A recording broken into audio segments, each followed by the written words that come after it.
그럼 이어서 그럼 절대평가의 신기루 그러면 왜 이렇게 신기루가 생기느냐, 그쵸? 신기루가 생긴 이유가 있을 거 아니에요? 그 얘기에 대해서 설명을 좀 해드리도록 할게요. 절대평가의 비율이 왜 이렇게 비정상적으로 나올까? 이거는 뭐 저의 생각이기 때문에 절대적이라고 하기는 좀 어렵지만 보통은 이제 이렇게 추측을 할 수 있겠죠. 고입, 그러니까 고등학교를 들어가기 위해서 필요한 중학교 내신 점수는 보통이 아니죠. 그냥 전국 단위가 아니고 수능처럼 전국 단위가 아니고 학교 단위가 기준입니다. 곧 학교에서 공부를 잘하면 요리한 거겠죠. 지금 거의 대부분 평준화긴 하지만 지방에는 비평준화인 경우도 꽤 있거든요. 수도권은 거의 없지만. 그래서 이제 학교에서의 성적이 되게 중요합니다. 그 단위 학교에서. 그럼 교사 입장이 돼 보면 정말 이상한 사람이 아니고서야 내가 막 엄청나게 문제를 어렵게 내서 정말 그 교육적인 양심에 의해서 정말 퀄리티 있고 어려운 문제를 내서 우리 학교 내가 가르치는 내 제자들이 점수를 낮게 받았다라고 생각을 해보면 다른 학교와 싸웠을 때 우리 학교 친구들이 불리할 수밖에 없겠죠. 예를 들어 비평준화 학교인데 어떤 학교의 커트라인이 뭐 180점, 200점 만점 180점이라고 얘기를 해보겠습니다. 그러면 내가 문제를 어렵게 내가지고 우리 학교 애들이 180점 넘을 수 있는 애들이 엄청 많았는데 다 깎아먹었어. 그러면은 좋아할 사람이 있을까요? 그렇죠. 보통은 그렇진 않겠죠. 선생님이라고 하는 사람들은. 그렇기 때문에 교사들 입장에서는 시험이나 수행평가를 굉장히 쉽게 낼 수밖에 없습니다. 이거는 저도 겪었던 것이고 지금 저도 그렇게 하고 있고요. 그래서 이제 이걸 소위 물내신이라고 하잖아요. 그러니까 물처럼 되게 쉽다. 그렇죠. 그렇게라고 합니다. 근데 이게 문제가 굉장히 큰 게 있어요. 그러니까 사실 이게 멀리 봐야 되는 건데 멀리 보고 판단해야 되는데 일단 당장 고등학교 진학하는 게 중요하니까 이렇게 하는 게 좋지 않을까 생각했는데 멀리 보니까 이런 문제가 생기는 거죠. 학생들이든 보호자분들이든 고득점을 받게 되면 내가 되게 잘한다라는 생각을 하게 되죠. 당연한 거죠, 이건 사람이. 근데 실제로는 그게 아니었던 거예요. 그러니까 굉장히 쉬운 문제에서 쉽게 점수를 받는다. 이건요, 학생들 기준에서 보면요, 그냥 시험 보기 전에 하루 이틀 맘 잡고 열심히 외우면 평균 90점은 나오는 정도라는 거예요. 그런 수준이라는 겁니다. 그래서 우리가 벼락치기 얘기 진짜 많이 하거든요. 이 중학교 때는요, 벼락치기 가능합니다. 벼락치기에서 심지어 올백점이 가능해요. 근데 그게 무슨 재능이 뛰어나서 엄청 뭐 천재라서 우리 애가 천재인데 공부를 안 해서 절대 그렇지 않습니다. 수능을 벼락치기 했다라는 사람 보신 적 있나요? 절대 그렇지 않죠. 수능은요, 전국 평균 수준의 문제를 보통 내거든요. 근데 그 전국 평균 수준의 시험조차도 벼락치기 뭐 한 달, 두 달, 한 달 하고 절대로 점수가 좋게 나올 수 없습니다. 그렇기 때문에 중학교 시험의 난이도는 굉장히 낮게 설정이 되어 있고 이제 그로 인해서 본인의 수준이 굉장히 높다라고 착각하고 자만하게 되는 거죠. 자만하면 어떤 결과가 나오죠? 공부를 안 하죠. 공부를 안 한다는 건 뭐죠? 중학교 때 공부하는 습관이 안 들어서 고등학교로 올라간다는 겁니다. 그럼 어떠한 문제점, 엄청나게 큰 문제점이 생기거든요. 그게 뭐냐면 고등학교에서는요, 이런 것들이 굉장히 적응하기가 어려워집니다. 그러니까 중학교 때 대비했을 때를 얘기하는 건데요.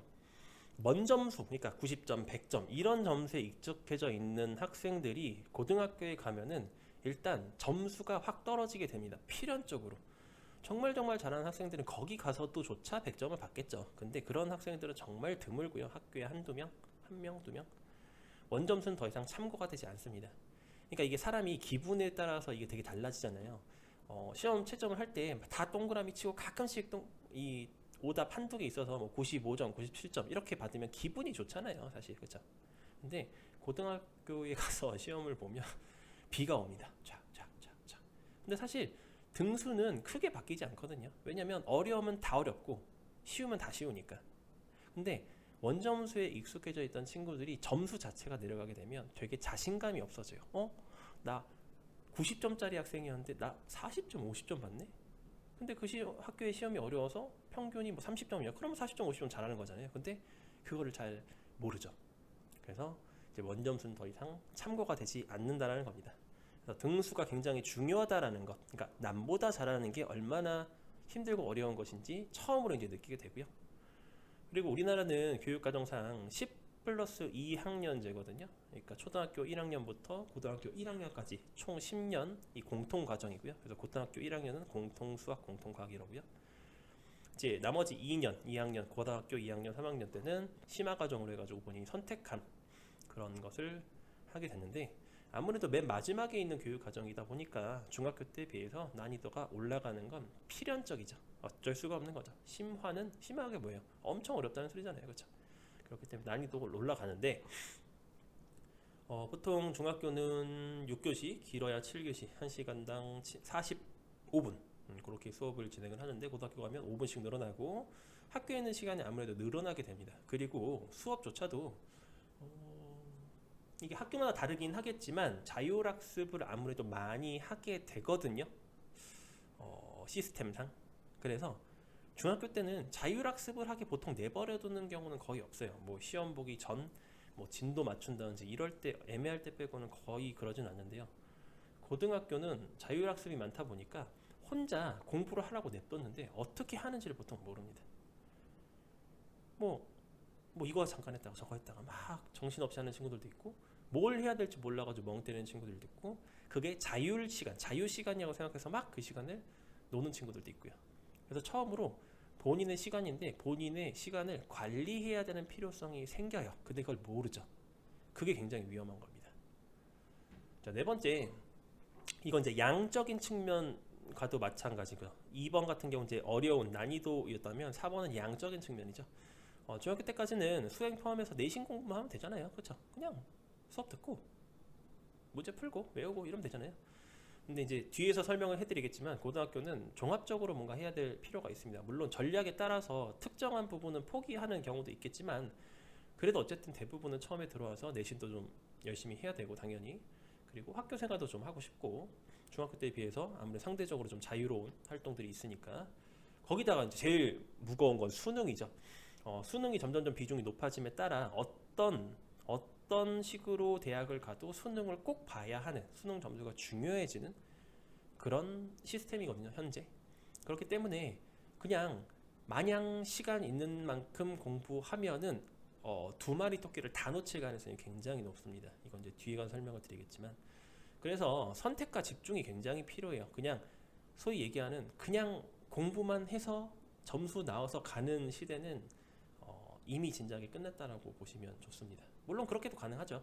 하지만 선택과 집중을 해서 전략을 나름대로 짜서 전략적으로 접근하는 것이 훨씬 더 효율성이 좋고, 여러 가지 재화들을 아낄 수 있다라는 것, 시간도 그렇고 돈도 그렇고, 이런 것들을 알아두시면 좋고요. 그리고 중학교 때까지는 별로 교사와의 관계가 그렇게 중요하지 않습니다.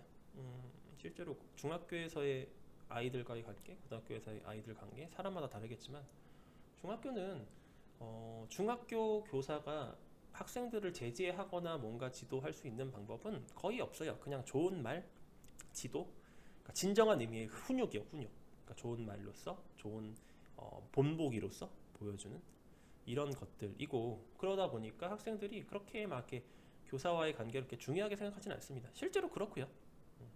근데 이제 고등학교 같은 경우는 어찌됐든 저찌됐든 고등학교 생활 기록부는 평생 남는 것이고, 짧게는 한 10년, 길게는 평생 동안, 뭐 예를 들어서 나중에 정말 성공을 해가지고 뭐 방송 프로그램에서 이렇게 찾아갔는데 생기부에 되게 안 좋게 써있다든지 뭐 그런 경우는 없겠지만 뭐 그럴 수 있잖아요. 그런 것처럼 평생 남는 자료이기 때문에 교사와의 접점이 굉장히 필요합니다. 이건 이제 4번과도 맞닿아 있는데요. 학생이 활동을 하는 건 맞는데 그걸 써주는 거는 교사가 보통 하죠. 선생님마다 다르겠지만. 그래서 그 내가 활동한 걸 얼만큼 잘 적용해 줄 수 있는가를 봤을 때 정말 많은 학생들이 있고 교사가 한정되어 있는 시간, 열정이 있기 때문에 아무래도 한 번이라도 더 보고 한 번이라도 더 인사했던, 혹은 그 친구를 잘 알고 있는 그런 친구들에게 양적이 아니고 질적으로 생기부가 달라질 수밖에 없습니다. 이게 선생님들이라면 아마 좀 공감을 하실 수도 있는데요. 선생님들은 이런 걸 쓰는 거 되게 전문가이기 때문에 사실 내용이 없어도 쓸 수는 있어요. 근데 정말 그 친구가 뛰어나서 쓰는 것과 소위 얘기하면 만들어서 안 좋게 만들어서 쓰는 것은 정말 퀄리티의 차이가 큽니다. 보면 그냥 알아요. 그냥 압니다. 많이 본 사람들은.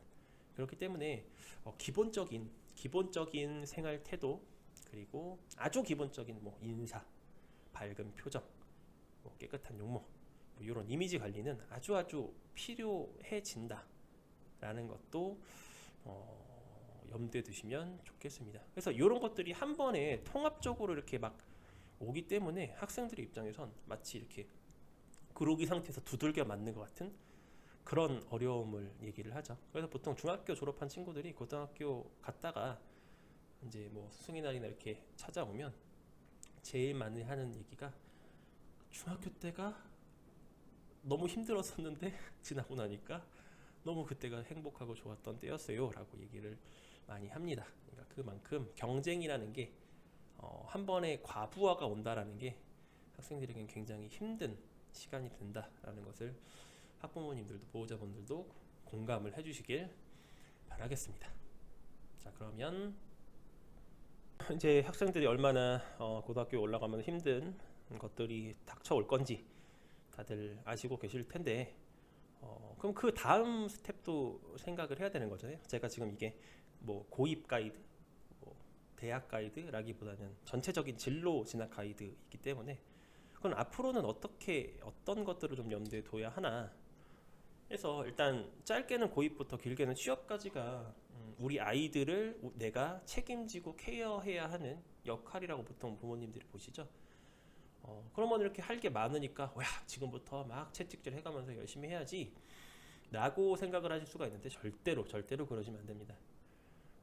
아마 보호자분들도 어렸을 때 야 대학 가면 다 생겨 없던 남자친구 여자친구 생기도 키도 크고 그렇게 얘기를 듣고 자라셨겠지만 실제로는 그렇지 않죠. 그렇죠? 실제로는 정말로 대학교부터가 시작이라고 봐도 무방하고 고등학교까지 진짜 잘한 친구들도 살짝 꼬꾸라지면은 이 바로 뒤처지는 게 요즘 현실입니다. 그러니까 오히려 제가 생각했을 때는 대학부터가 더 중요한 것 같아요.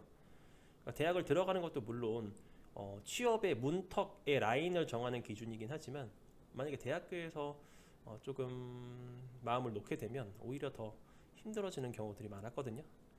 주변에 이제 제 친구 또래들은 이제 기업에서 부장까지는 아니더라도 그리고 과장, 중간 정도 친구들인데 그런 친구들한테 이제 인사처, 그러니까 사람을 뽑는 데서 근무하는 사람들의 얘기를 들어보면 보통 요즘에는 워낙 스펙이 좋은 사람들이 많습니다. 대학원은 기본이고요.